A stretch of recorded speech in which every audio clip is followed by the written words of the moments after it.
Well, hey there. Welcome back to the Great Depression. This is the third presentation in, I think, a total of seven. But this one's going to deal with what happened after the Great Crash in October of 1929 and what President Hoover did to deal with it. A lot of people want to blame President Hoover and say he was responsible for the Great Depression. I would note that, first of all, there had never been a depression like this in American history. Second of all, as you'll see, there's some other factors that went into play, and he did do more than most people typically give him credit for. In fact, he does a number of things that FDR will later do, but Hoover will really get no love for it. So I personally think he's a little bit maligned unfairly for the blame for the Great Depression. It wasn't his fault the Americans were greedy. It wasn't his fault they overbid on the stock market. It wasn't his fault the banks were making loans to people that they really shouldn't have been making. And you might say, well, the government's responsible. Well, okay, perhaps so. But it's not the government's fault. And you have to remember, again, prior to this, there had been no need for anything to be done. So unfortunately, I believe Hoover gets a raw deal. So there's Hoover. He really shot to fame, perhaps during World War I, when he saved an awful lot of people in Europe with his efforts to save food, and sent it over and largely saved millions from starvation. He was a self-made millionaire. He also happened to be adopted. And he worked really, really hard at everything he ever did. He had taken the presidency in 1929. Well, actually, he was elected in 28. He gets inaugurated in March of 29. And if you're going, wait a second, yeah, he gets inaugurated in March of 1929. That's month number 3. October is month number 10. He's only in the job for 7 months when the crash occurs. So it's not like he had an awful lot of opportunity to really set things up ahead of time to prevent what was going on. Things moved slowly in government, even back then. Now, in his case, the Republicans of the era, very much, still were like, man, look at how the economy's going. The economy's great. We kind of have this hands-off, laissez-faire attitude as far as regulation of business is concerned, and doing a lot of other things. The 1920s, as some of you, just as a reminder, on Friday I posted the question: if you go back to any time, any era, and see what life was like, quite a lot of people actually picked the 20s. The Roaring 20s, the Great Gatsby era. From how people dressed to the music to everything. And life in the 20s was booming for just about everybody. Maybe not if you're a farmer, but realistically speaking, the 20s were a fantastic time for America. And if things are going well, are you really going to change things? Of course not. So Hoover's really not going to do much to do that. Now, when the Depression occurs, or I should say when the crash occurs, there is an attitude that Americans had displayed historically up until that point, that you're responsible for yourself. There had literally been no time in American history where the government was like the people who bailed people out. For example, the recent stimulus thing that the government did in America for the response to COVID, that $2 trillion, let's send everybody a check kind of scenario, that had never, ever occurred. Actually, it has never occurred in American history or something like that happened. The bailout that Bush, then Obama put together in the recession back in like 07, 08, bail out the car industries and other things, never been done before. You go back to 1929, and when everything sort of implodes, the banks start failing and people are losing their money and everything else, the prevailing attitude of all Americans, and I say this again, the prevailing attitude of all Americans was that they should rely upon themselves, that they are responsible for their successes just as much as they are their failures. And everybody goes to the government and says, oh, you need to bail us out. Please help us out. Then that's going to create a dependency on the government and spend an awful lot of money the government's, by the Constitution, not required to do. And so this concept of rugged individualism was a big deal. And they'll say you couldn't help yourself. You exhausted all of your opportunities. You turned to your family. You turned to your friends. You saved for a rainy day. Realistically speaking, people didn't spend everything, or shouldn't have spent everything they had. They should have been, like we're today. We're supposed to have a 2-month cushion savings-wise for all of our expenses, and that's a sound practice that everybody has recommended for years. Do a lot of people do that? No. But the idea was you're supposed to depend upon yourself. Maybe in a modern sense, maybe you don't have a cell phone anymore. Maybe in a modern sense, you don't go out to eat anymore. Maybe in a modern sense, you find ways to cut back so much that it almost begins to hurt, but you rely on yourself to get yourself out of a situation. And that's how Americans thought at the time. One thing he does suggest doing is cutting some income taxes, like Americans' income taxes. He says, look, if we take less out of people's pockets, they're going to have more money to spend. They in turn spend that money. That money, goes to the grocery store, and the grocery store, you get your food, but then they pay the farmers. The farmers pay off their banks for the mortgages, and the banks then, and basically it would be this spreading out of money effect. He also says maybe we should start building some public works, some public programs of spending for, in modern sense. Governor DeSantis said, why don't we speed up spending on I-4 around Orlando and fix some of those traffic problems while there's less cars on the road? Let's accelerate some projects, get some people working in the construction or the road construction industry. So that's another thing that Hoover wants to do. FDR is going to get a lot of credit for that later on. But he says, let's do some public building projects. And again, you're buying supplies to say build a road, build a building, and yet you're also going to be hiring the individuals to go build that work or that space. So then they're going to spend that money, from their paychecks at, stores, at grocery stores, or whatever else they have to spend money on. And in theory, the economy will pick up. One other thing, it's kind of a misguided thing they do. They come up with something called the Mexican Repatriation Program in 1929. And basically what that means is, hey, we're going to go round up illegals. And they're going to go to places where there were a lot of Hispanics, California, Texas, some bizarre places, Illinois, Michigan, whatsoever. The idea was to make sure that illegals were not causing the government to spend extra money. Well, I guess you could say even legal aliens, people who had come here legally, but they weren't citizens. The government was obligated to bail out its people who are American citizens, people who had been paying taxes into the system all these years. And so now this is kind of like because you're, a tax-paying American kind of thing, you get to, get some benefits theoretically, even though, again, rugged individualism. But they're going to go and round up these individuals who aren't supposed to be here, who we're spending potentially education dollars on. Like put somebody in a seat and you say, hey, we're going to give you an education for free, but you're not paying taxes to help pay for that. Hey, we're going to give you potentially health care, but you're, again, not paying taxes to help pay for that. So it's an estimated 400,000 illegal aliens who are living in the United States, mostly Hispanic, mostly from the Mexico area. And, the government says, we're going to kick out these 400,000 people. So number one, you have to round them up. Number two, you have to get them out of the country. Number three, we haven't even thought about any other problems, but there's an estimated 400,000 illegal Mexican-American or legal Mexicans in the United States. 500,000 people are going to be sent back. Now you might say, well, our estimates were off. Well, unfortunately, the majority of people who are arrested were actually people who were American citizens. There's an example over here on the right-hand side. This is Jose Avila. He lived in Los Angeles, as you can see here. And this is a letter where the county says, and notice the dates on this.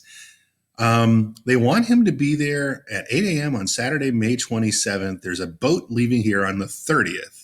This is an opportunity for you to repatriate on your own government's boat. Well, he's an American citizen. He was born here, actually, from what I understood. So they had bad information. This is written on May 25th. Let's make the assumption they get it in the mail on the 25th, and let's say it takes only a day to get across town. That means May 26th he receives the letter.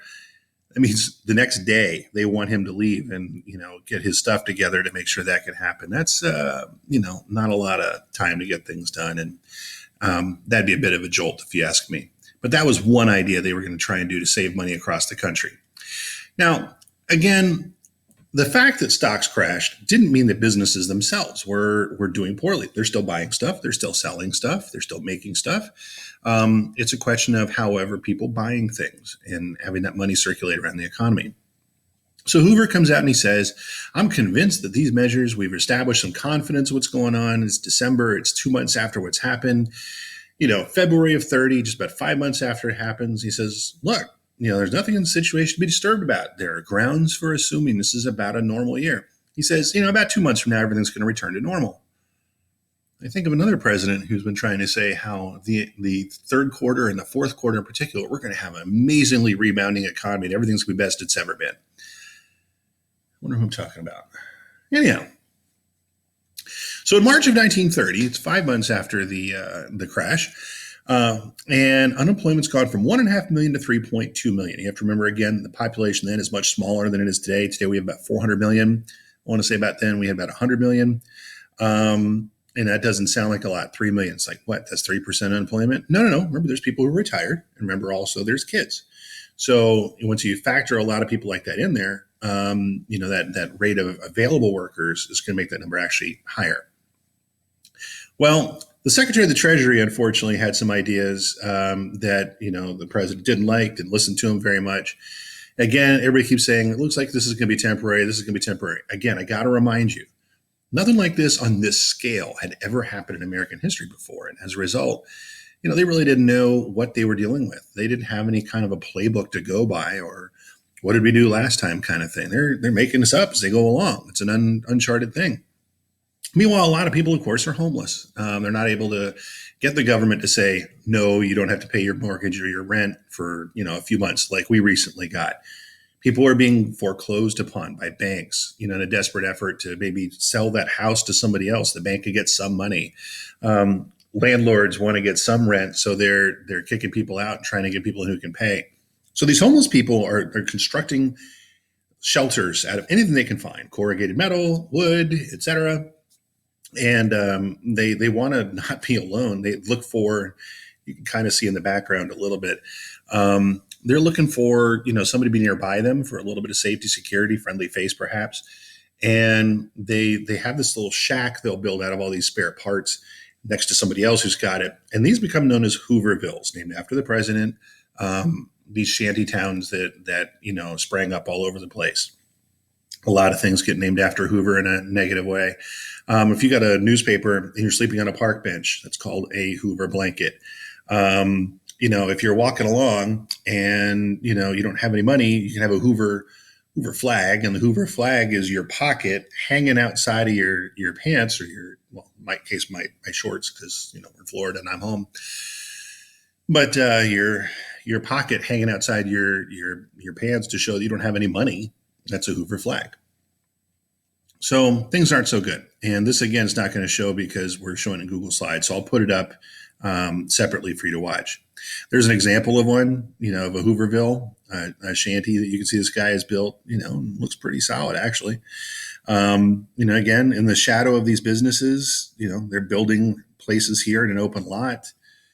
Here, they've actually gone into, and they make caves. They're living in caves. I forget where exactly this is, but they just need a shelter over their head to keep them out of the sun, to keep them out of the wet. And that's what people are dealing with. And again, if you look at these kids, probably the only clothes they got, notice they're not wearing shoes. This kid looks like he's got just a sack kind of thing on. Because they actually did. They'd made, at the height of the Great Depression, they actually did something where this, I believe it was a potato company, was putting their potatoes in a sack. And, they'd made different fabric ones so that, if you just wanted to, cut a hole out over here and cut a hole out over on the side, you could at least wear it, but it wouldn't be the same as everybody else. It wouldn't say like Bob's Potato Farm or something like that. But this is what you'd see if you were looking at Hooverville. And again, this one's just a tent. You see like the stove is inside for maybe some warmth or cooking or something, but none of us would want to live that way. So this is, again, another thing that later on FDR is going to get a lot of credit for. It's a term called pump priming. And if you've never done any kind of a pump thing before, maybe you might consider, remember, if you've got like a squirt bottle of soap and nothing's coming out, you stick your hand, your palm underneath that spigot right thing, and then you start pumping and trying to build up pressure to suck stuff out. Same kind of concept here. Except in this case, the federal government is going to use its money that it can create, literally, and it's going to reinvigorate the economy by spending money on different kinds of public jobs. Instead of giving money directly to the people, which again makes them dependent on the government for future problems, they're going to create work opportunities. And, you see this picture over here on the left-hand side that millions for public construction being poured in. This is Hoover right here. Millions for public roads, millions for public buildings. And they're pouring the money in here. And you can see employment is spilling out. And you're making inland waterways. The Intercoastal, for example, is actually an example of one of these things. The St. Lawrence Canal up near Canada, U.S. industries are going to grow because they're supplying the things that are necessary. This pump priming is using the government's money to go out and create jobs and get people working again. So he's going to do that on a scale never done by any American president prior to him. He's going to spend $2.25 billion at the start. The Boulder Dam, famous the world over today, now called Hoover Dam, wasn't called that while he was president. But they're going to say, we want to build this hydroelectric project to build, this dam out there. And, we need massive amounts of money to do it. And you can see the size of things. I mean, here's 3 of the spillways, that they're going to use. And there's a guy down there below. That's going to turn generators and everything else. And yes, power will be created. But he doesn't want to do anything where it looks like the government's trying to take over industries. He doesn't want it to be something where, it looks like communism's coming. He's a hardcore conservative, capitalist kind of guy. Remember, that's how he made his money. But he doesn't want to do anything where it looks like the government's trying to take things over and provide services to the people. He gives the money to businesses, so they're going to employ people, and then the economy will be reinvigorated in that fashion. Another thing he's going to do, because again, farmers never make money much, but they're having problems. They're already poor, and it's getting worse. Nobody has money to buy things. The Agricultural Marketing Act of 1929 is going to take the surplus amount of food grown by American farmers and basically, instead of like releasing that into the food supply, we're going to basically, get rid of it. Too much of a supply leads to a depression on prices, and that's not going to help farmers do well. And that's one thought is, the farmers who are producing too much can therefore get paid a decent rate. The Federal Farm Board, doesn't really have a whole lot of success. You get paid to make extra food, or for your extra food, you're going to grow more and get paid more. And so that's going to be a problem. There's a program called the Grain Stabilization Corporation run by the government. The government buys grain, wheat, for 80 cents a bushel. You can buy it around the world for 60 cents. Again, a farmer's going to be like, dude, I'm making extra money. He's going to go produce more. Unfortunately, the federal government was giving people 82 cents a bushel. And so they go plant a lot extra, and they are counting on the government to do things. But in the summer of 1931, before harvest season arrives, the government program ends. And whereas people were counting on 82 cents for a bushel, they're going to get 40 cents because there's so much going on. They're going to end up losing money again. Again, there's such an overproduction of things that by 1932, the price of a bushel goes down to 32 cents. So before all the intervention going on, the world rate was 60.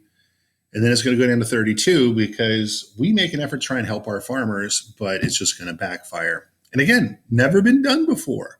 It was an attempt. And, people got a little bit greedy. I mean, I probably would have too, but it's something that occurred. Another problem that's going to show up is school. And you're going to go, what's wrong with school? Look at this kid right here. Okay. Notice how he's not wearing shoes. Everybody else is wearing shoes in the picture that we can see. Do you suppose he was embarrassed? Do you suppose he felt not the equal to their kids when it came time to go out and play, recess, etc.? Do you think he had a harder time? Do you think it might have, caused him not want to go to school?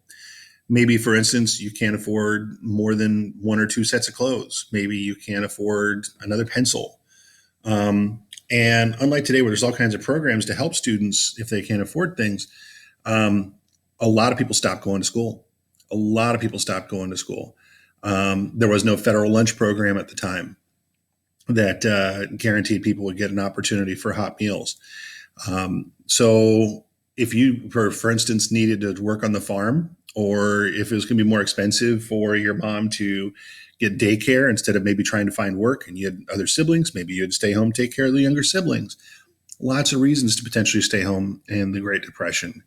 And once people get out of school, it's really hard for them to go back. So by the end of 1930, a lot of schools are actually closing. So how do you get Johnny to his school if it's now further away than it was, not a neighborhood school? It's like maybe in another county or something. How does he get there? Is there a bus? Does he have to ride a horse? Do I have to drive him there? And they ran into problems.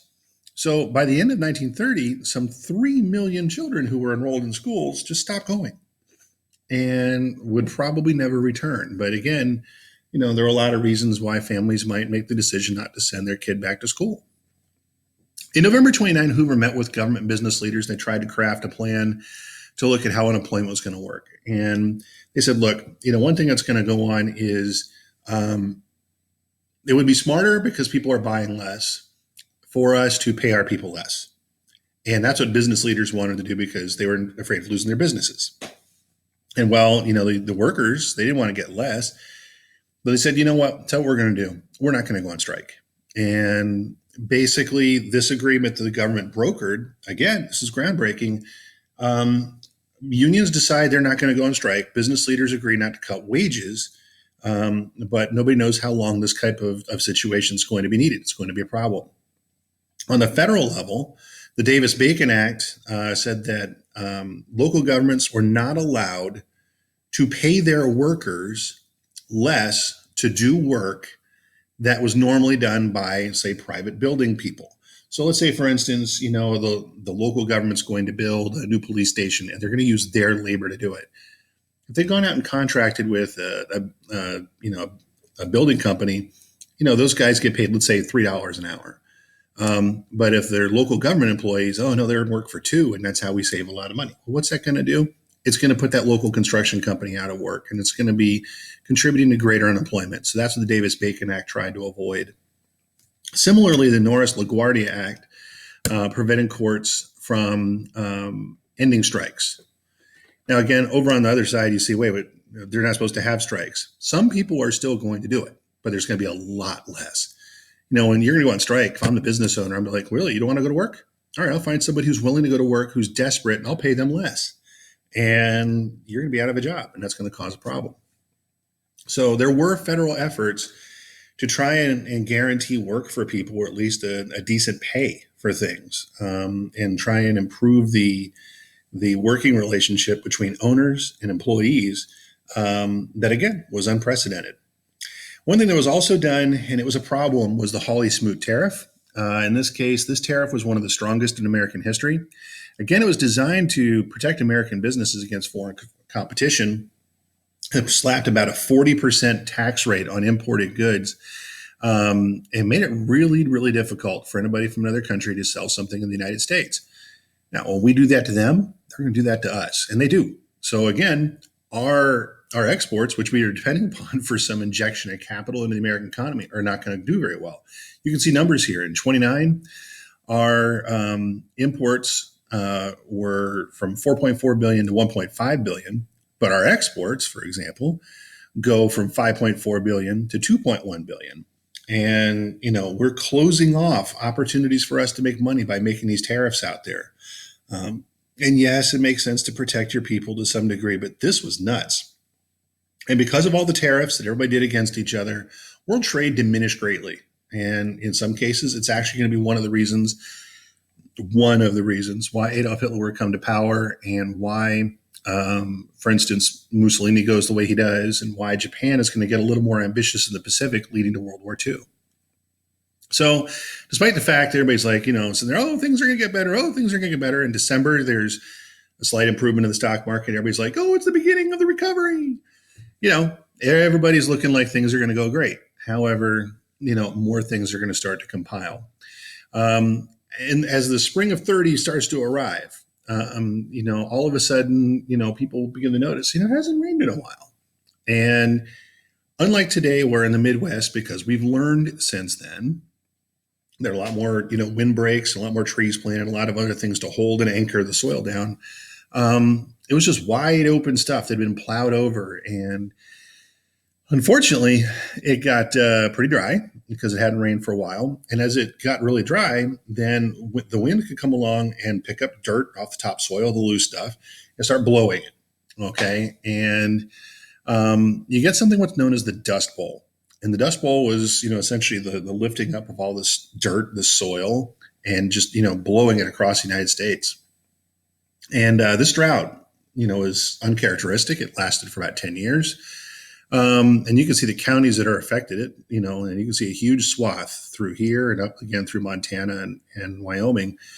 But this area right here is going to be incredibly hard hit. And if you're a farmer and your topsoil all blows away, you're not able to grow anything. So you're going to have to potentially go on the road to find better or different employment. Famously, you have what's known as the Okies and the Arkies, named for the places they came from. Oklahoma, Okies, Arkies from Arkansas. There were these flyers that went around saying, come to California, pick avocados, pick mangoes, pick, strawberries, and they were supposedly jobs that were going to be paying a lot in California. The problem was they distributed these flyers all across the country and people would pack up everything they had. They couldn't afford to live on their farm or they just abandon it because it's not like they're growing anything. And they all start heading to California. And sometimes their vehicles make it, sometimes their vehicles don't. But they get out to California, and all of a sudden the available labor pool is way up here, and the number of jobs is here. And as a result, they're like, oh, we're going to pay you literally hardly anything. And if you're going to complain, they'll just fire you, and they'll get somebody else who will work for less. This is like the main crux of what John Steinbeck's book, The Grapes of Wrath, is all about. And if I can find a way to let you see the movie somehow without too much trouble, I'm going to try and put that together for you. But normally I would show it in class, and it follows a group of people from Oklahoma trying to go out to California and the struggles they have. And it's a very, very realistic portrayal of what these people went through. Very famous picture, Dorothea Lange, photographer of the era, shot this. It's known as Migrant Mother. Just that day when the picture was taken, the family's truck, the dad had sold the tires because he needed money to feed his family. So now they got a truck with no tires. You might think it'd make it harder to work, and I would agree. At least one of these kids is still alive. There's a picture somewhere where their faces are in it, but it's a pretty famous picture. Something's going on. And you're going, how are they blowing around all this topsoil and this dirt and everything else? Well, that's what it looks like. And I can tell you from personal experience, my dad was in the Air Force, and the last day we lived in North Dakota, the day we moved, there was actually a dust storm. The sky was just brown. I mean, you'd look up and it's brown, not blue. You could see it in the distance. And like my dad had this little station wagon kind of thing that we were all in. And, he'd try and clear the windshield and it'd just be mud. I mean, it was bad with the windshield wipers and the fluid, combining with the dirt. The stuff would just pick up and blow and blow and blow. And let's say, for instance, you have a structure like a house. Okay, there's vertical. As wind comes by, it wants to go over like this. Okay, it's an aerodynamic principle. However, the air is not able to hold the dirt up the whole time because, it's heavy. So as it goes up, here we go, like that. As the wind goes up like this, the dirt begins to fall out as the wind lifts up. And so it starts to pile up, and you get essentially like a drift. Like normally we think of it perhaps with snow, but you actually can get dirt that's going to pile up on the side of the house and bury things. See this dust storm approaching at 60 miles an hour? You don't want to be outside trying to outrun that. That'd be bad news. When I said it buries things, there's a wagon in here somewhere. There's a vehicle in here somewhere. Again, here they are walking around. This one's trying to cover his face up. That does not look like a full-size house. How are they going to get in the door when all the dirt is piling up in front of the door? I don't know.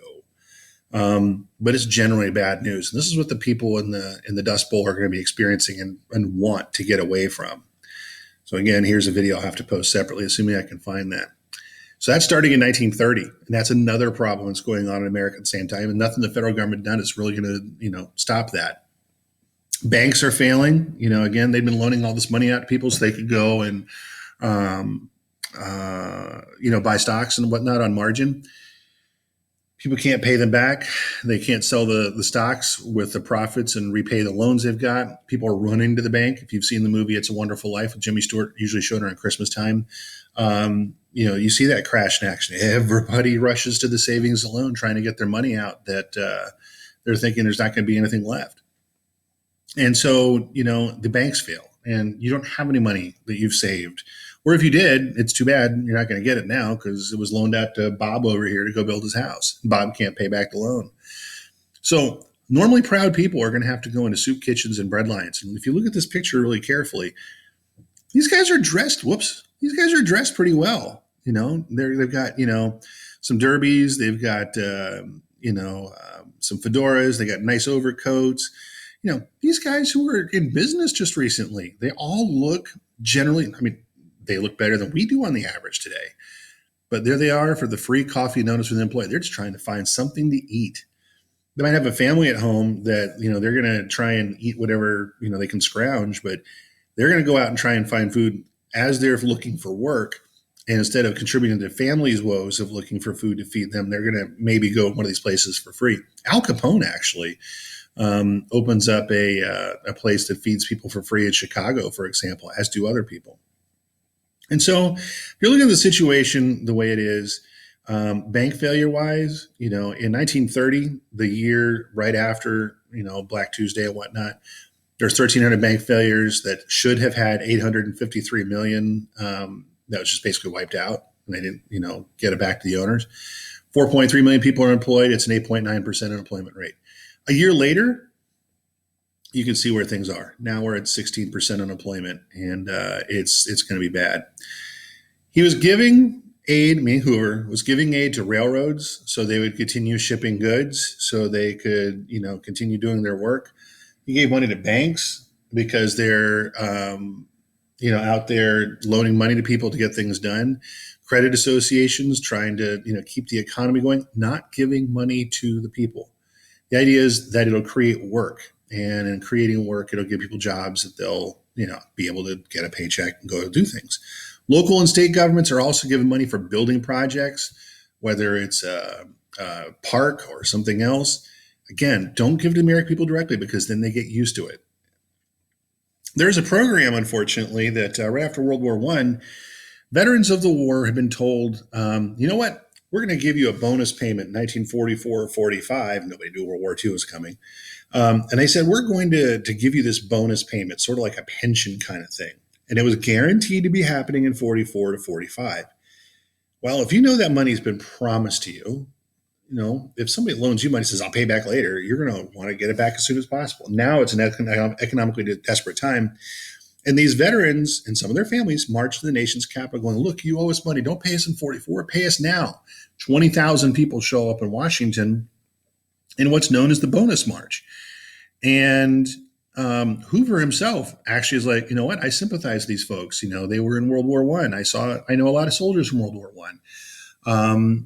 And he is going to send people to Congress and push them to pass a bill that says, let's pay them early. But ultimately, Congress is the one that spends money, and Congress said, we don't have the money. We spend it on other things. And when they vote when they vote to not pay them now, but pay them as promised in 44 or 45, there's nothing that Hoover can do. He can't just, make money on his own. So these guys are a health and safety hazard, living the way they are. And so he says, all right, I'm sorry, Congress has acted. You need to leave. And they refuse to leave. And it actually becomes a big deal because it leads to a riot. And some people are going to be killed. Veterans are going to be literally attacked by members of the police and also members of the military, current military, in an effort to clear their area. And a baby dies. And you can see where the places they created, they're getting burned down. It was a really sad affair. It looked like, Hoover's anti-veteran. Remember, he'd supported their efforts. He sent them food. He sent them blankets and shelters while they were camped out on the grounds of the Capitol, trying to put pressure on Congress and lobbying. Once Congress says no, he's like, guys, you got to go home. There's nothing else I can do. And it leads to some horrible, horrible press. As things continue to go on, he's trying to get more money from Congress to help out. By 1932, it's another election year. America hasn't liked what it's seen for the most part. Here's a line of people stretched trying to get to free meals. He wants $500 million from Congress for unemployment relief programs. He wants to go create other things that are going on. And unfortunately, Congress is really not interested in working with Hoover. They got a new star on the horizon, FDR. A lot of the people in Congress are Democrats and are like, we want our guy to, come in and fix this problem, like he's doing up in New York somewhat. Again, Hoover's worried about destroying this idea of rugged individualism. He doesn't want to pay people directly. And Congress, instead of giving him $500 million to create jobs, they give him $47 million. And they give it as loans. They don't give it as grants. They give it as loans that still have to be paid back. So when are you going to be able to do that? I don't know. But they give him less than 10% of what he's asking for. And again, if you're going to blame Hoover, then aren't you also supposed to blame Congress for not appropriating what was asked for? He does create a program known as the Reconstruction Finance Corporation. This is going to create a building program. It's actually going to do really well during World War II. The government's going to build the factories that are used by businesses to create things for the war effort. Money is going to be set aside for banks so they don't fail. Wait a minute, it sounds like the FDIC. Oh, wait, Roosevelt created that, so he gets all the credit. They want to make sure life insurance companies paid out on their policies. They want to make sure that, railroads are still operating and moving things around. The idea was, this was going to help just basically spread more money out amongst different organizations. Local and state programs can't pay for all the food banks and soup kitchens and everything else. This helped pay for some of that.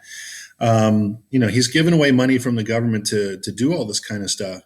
But realistically speaking, you could see the states were allocated $1.5 billion for public works programs. $1.5 billion. Okay, a minute ago, they wouldn't give him $500 million for unemployment programs, but he's spending money trying to create programs at the local level so people can help themselves by getting a job. And again, still no credit. 1932, again, it's that election year. You can see this is where we are in 1929. Stock market at the time is at 381. I mean, now we're talking about 20,000, 30,000 again. But 381 is what it is. Black Tuesday takes it down rather heavily. By the time you get to 1932, things have just gotten worse and worse and worse. As an indication of American business strength, now we're down to virtually nothing. It looks like everything Hoover has done has failed. And nobody has any real confidence in Hoover. He's going to be running for re-election because it'd be embarrassing for the Republicans if they don't put him up there. Basically, what they'd be saying is, our guy hasn't fixed anything, and you should trust us. That's not going to work very well. They know he's been trying to do stuff. They know that he's compassionate. They know that, it's not just his fault that everything went the way it did. But the Democrats basically could have run, a toaster against Hoover and probably won in 1930 or in 1932. And there's all these things that are going to come out and basically, just make it look like some kind of a major change needs to be done. So, everybody wants to blame Hoover. Hoover was trying to avoid creating people being dependent on the government every time something goes wrong. He thought the business would recover. Maybe he was a little naive, but, he was doing things to help businesses succeed. They just weren't. And people didn't know what to do with things, and it wouldn't really change for quite some time. So in 1932, the election's going to come around. It's going to be him versus FDR, and I'm going to give you a wild guess. What do you think happens? So if one of the arguments is that Hoover didn't do much, 1930, the year after the Great Crash, the government's going to bring in $4 billion in terms of taxes. They spend $3.3 billion. And again, previous to this, they've been running some surpluses and things like that. You might say, well, why would they have money left over? Maybe they were paying back part of the loans, but then they begin to shift their focus. Instead of saying, oh, we should be paying off loans, they realize they have to create debt in order to pay for some things that are needed. In 1932, this election year, the government's bringing in less than half of what they did in taxes before, but they're spending $4.7 billion, more than twice than what they get in a normal year. And truthfully speaking, he was spending money, not because it was an election year, because he was trying to find ways to get the American economy invigorated and going. And this argument that Hoover never, ever really did anything, there's a number of programs listed throughout this thing that shows that he did, but he's always the one who gets all the blame. And so with that, that's the end of this presentation. And there you go.